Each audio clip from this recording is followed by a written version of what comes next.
Kerropas, kuka olet ja mitä teet?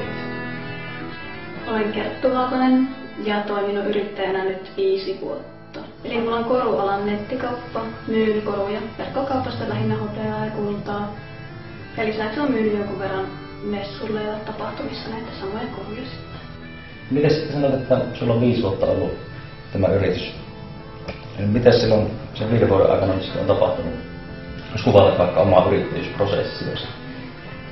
No, tämä oma yrittäjyysprosessi, mä opiskelin ohessa pitkään, että oli tämmönen, en tiedä kumpi oli päätoiminen ja kumpi sivutoiminta, opiskelu vai työ, mutta molempia tein sen 4 vuotta tossa, tai reilu 4 vuotta. Ja aluksihan se tuo verkkokauppa oli aika hiljasta, että siihen meni rahaa, mutta ei sitä juuri tullut. Mutta siinä kun jaksoi yrittää, niin kyllä se sen 1 tai 2 jälkeen rupesi sitten toimimaan ihan hyvin. Sivutoimista yrittäjyyttä? Kyllä, periaatteessa joo näin. Miten sitten näet esimerkiksi nyt tulevaisuudessa, että sä oot ilmeisesti palkkatyössä nyt? Joo, eikä mä oon nyt osa-aikaisessa palkkatyössä ja varmaan osa-aikaisin omaa yritystäkin, että edelleen vähän sivutoimisena samalla tavalla, mutta jatkosta en tiedä miten, mutta ainakin tällä hetkellä ihan hyvä tilanne, että saan riittää molempiin aikaisen palkkatyöhön ja yritykseen. Mä huomaan, että ihmiset suhtautuu tosi eri tavalla yrittäjyyteen, että monelle kun mä sanon, että mä oon yrittäjä, niin on, että wow, että nyt nousi pisteitä. Ja sitten osaan taas silti jo, että ei niinku. Varmaan riippuu joka ihmisen taustasta, että onko omassa suvussa tai perheessä ollut yrittäjiä tai. Mutta itsellä ei tosiaankaan niinku perheen kautta tai suvun kautta ei ole minkäänlaista yrittäjyystaustaa ollut. Joo, siis mä oon opiskellut kauppatieteitä yliopistolla ja valmistun tosiaan sieltä nyt vastakkain. Ja totta kai tämä kauppatieteiden opiskelu jonkun verran auttaa markkinoinnissa ja ihan tämmöistä itse oman kirjanpitoon, niin ei tarvitse palkata erillistä tilitoimistoa siihen ja nämä hommat. Ja totta kai ehkä hinnoittelussa ja monissa eri yritystoiminnan prosessissa auttaa totta kai. Eli mä tein tuon ProGradu-tutkielman viime syksynä, sain valmiiksi aiheesta johdon laskentatoimen hyödyntäminen mikroyrityksissä. Eli juuri näistä alle 10 henkeä työllistävissä yrityksissä. Ja sen tuloksia oli muun muassa tämmöinen, että naisyrittäjät on käyttänyt enemmän just näitä neuvontapalveluita. Että ehkä naisilla on pienempi kynnys lähteä kysymään apua kuin miehillä. Miten yleensä, niin jos mietit akateemista yrittäjyyttä, että korkeasti koulutettu ihminen, niin onko yrittäjyys sinun mielestä yksi selkeä vaihtoehto semmoiselle ihmiselle? On, totta kai. Että en näe mitään sitä, miksi ei olisi.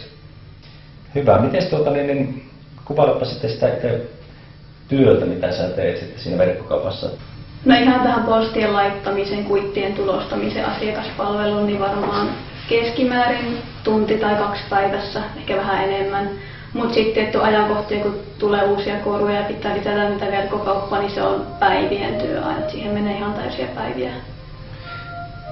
No kirjanpitohan ei mene kuukausittain kuin muutama tunti. Et se on aina 1 päivä käytetään siihen tai käytän siihen. Eli tilaukset tehdään suoraan sitä verkkokaupan kautta. Ja sen jälkeen mä aina seuraan, että mitä tilauksia on tullut ja mistä on saanut maksun. Ja sen jälkeen mä tulostetaan kuitit ja laitetaan korut postiin. Ja totta kai palautuksia tulee jonkun verran, ne sitten käsitellään erikseen. Ja samoin asiakassähköposteihin vastaan päivittäin. Ja työpuhelin kulkee koko ajan mukana. Mutta liikevaihto nykyään kasvaa noin 30% vuodessa.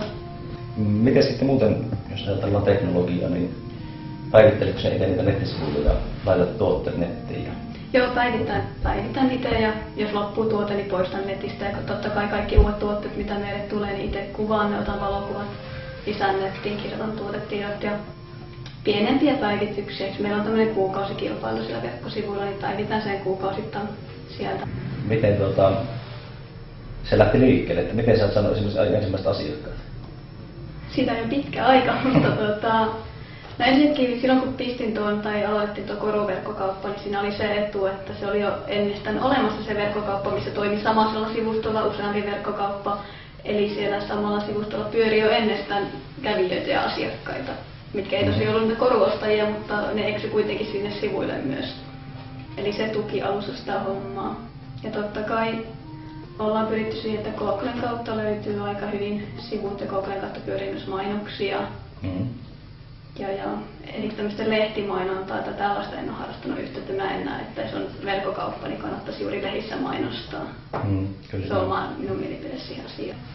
Voisiko se olla se osa-aikayrittäjyys sitten yksi semmoinen keino, millä sitä estettä madaltaisi, että ei tavallaan tarvitse lähteä heti siihen täysillä? Että... Kyllä mä luulen, että se voisi, jos siihen uskaltaisi lähteä, niin voisi vähän katsoa, että miten se homma toimii, että ei jos laittaisi kaikkia heti sen varaan. Se voisi olla ihan hyvä vaihtoehto.